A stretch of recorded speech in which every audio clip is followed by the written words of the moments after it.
From the Library of Congress in Washington, D.C.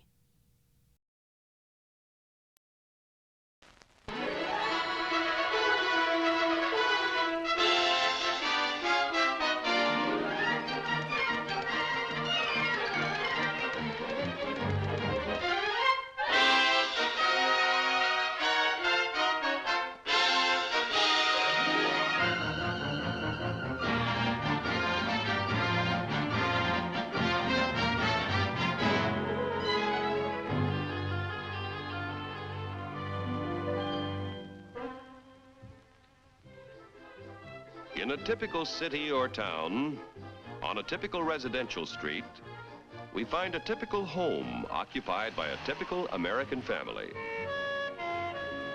Like millions of his fellow Americans, John Q. Public earns enough money to keep up the payments on a new car.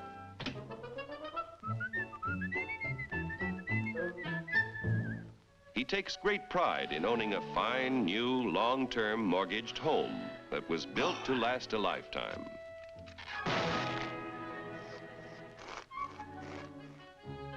Mrs. John Q. Public no longer finds housework fatiguing drudgery, thanks to a host of labor-saving devices, including her husband. Mr. John Q., because of a 40-hour week, has the leisure to dream about his favorite sport. Darling!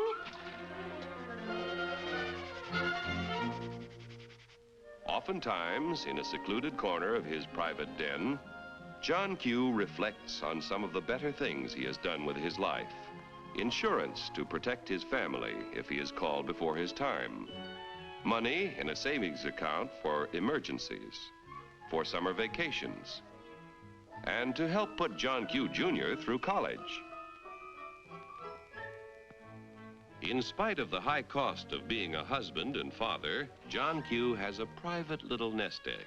His practical nature tells him it ought to do more than collect moths. Let's see, where did I put this thing? I know it's... common stock. Do I own any? I don't even know what they are. In that case, it might be a good idea to get a little information. Let's start with a fellow who owns and operates a company that makes and sells oil drums.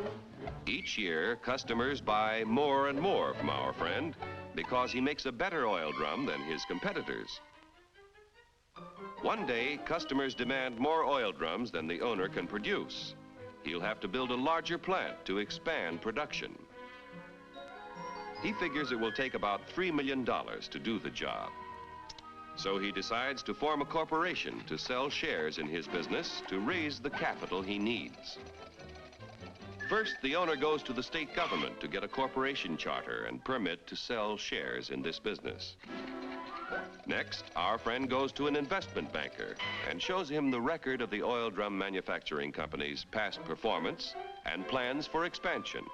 The investment banker decides to help our friend sell shares in the corporation to raise the $3 million. However, before any shares in the corporation can be sold, certain information must be filed with the Securities and Exchange Commission in Washington. The investment banker and the owner must swear that the information they file contains nothing but the truth.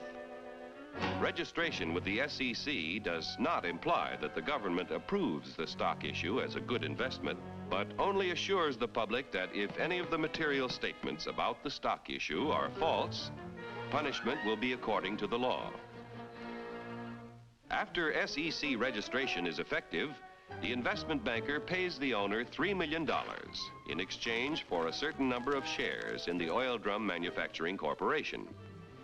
The investment banker sells shares of the common stock to people at a price which returns his $3 million investment and shows a profit for his services in selling the stock. Money received from the sale of shares in the business builds a new and better plant, which produces more and better oil drums. The people who bought the common stock own proportionate shares in the corporation's plant, tools, equipment, and all of its assets. Common stockholders elect the directors of the corporation. Directors represent the stockholders and are responsible for the way the business is run. Directors determine the amount of dividends, if any, to be paid out of earnings to the stockholders. Naturally, when stockholders invest in a business, they hope to receive dividends to help pay for necessities of life. Within a few short years, an increasing demand for the company's product poses another problem for our friend. How can he fill all the orders? He will have to build more plants and buy more tools to increase production of oil drums. It will take about $20 million to do the job. One way to get this additional capital is to sell more stock to many more people. So the Oil Drum Manufacturing Corporation votes to send its president to the New York Stock Exchange to see if their common stock can qualify for listing. The corporation wants to list its securities on the exchange so that the additional stock they need to sell will be more attractive to investors all over the nation. Securities listed on the New York Stock Exchange can be sold for cash anytime in this national marketplace. Each year, as many as 100 corporations inquire about listing their securities. Only 20 or 30 corporations are accepted for listing, and then only after a thorough diagnosis of the corporation's financial health. Calling the president of the Oil Drum Manufacturing Corporation. Calling the president of the Oil Drum Manufacturing Corporation. Report to Examination Room B. Attention all members of the Stock List Department. Report to Examination Room B. The Stock List Department investigates the qualifications of corporations examined for listing on the New York Stock Exchange. The corporation must have substantial assets in the form of plants, tools, equipment, and cash. It must have at least 1,500 stockholders who, together, own at least 300,000 shares of the corporation's stock. The corporation must show successful management and sales records and annual net earnings at the time of listing of at least $1 million.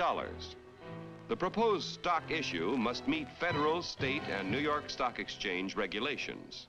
The corporation must agree to report to its stockholders at frequent intervals.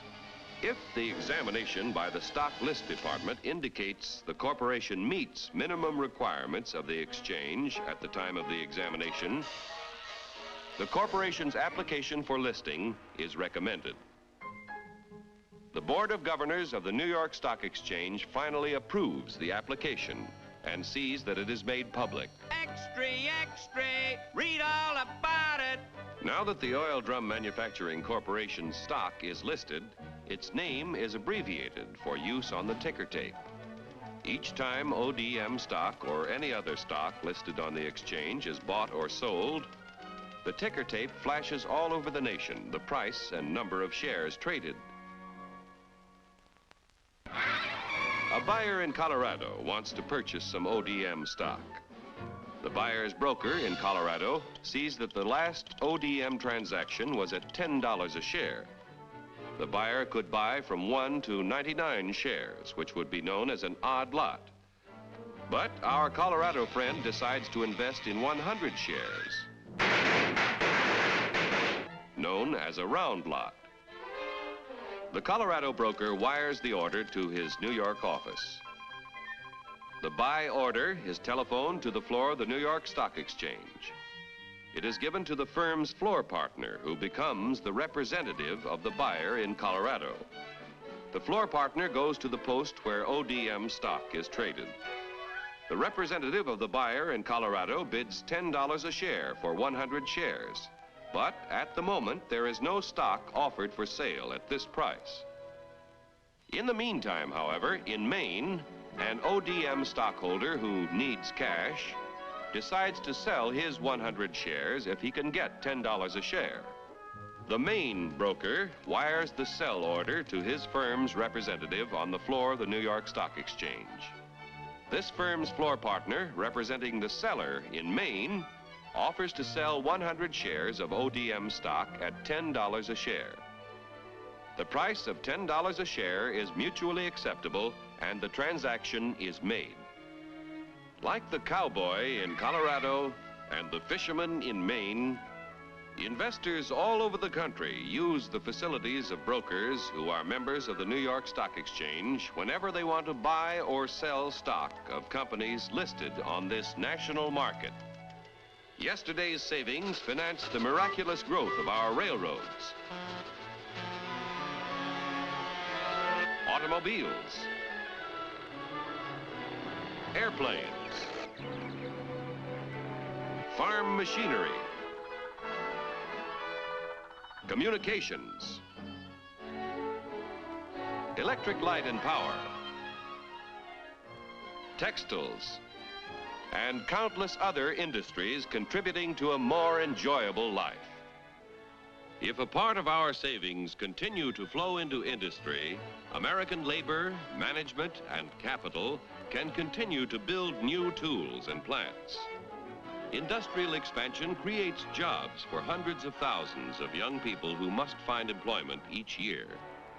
A growing capacity to produce things which make life better in peacetime can be our greatest protection in time of war. When danger threatens, we can convert industry to produce the things we need to defend ourselves. Common stock investments have helped to make our country prosperous and powerful. Owning a share in American industry is like owning a share in the future of our nation. But remember, John Q, there is a risk as well as an advantage in owning any kind of property. So get the facts before you put your money to work.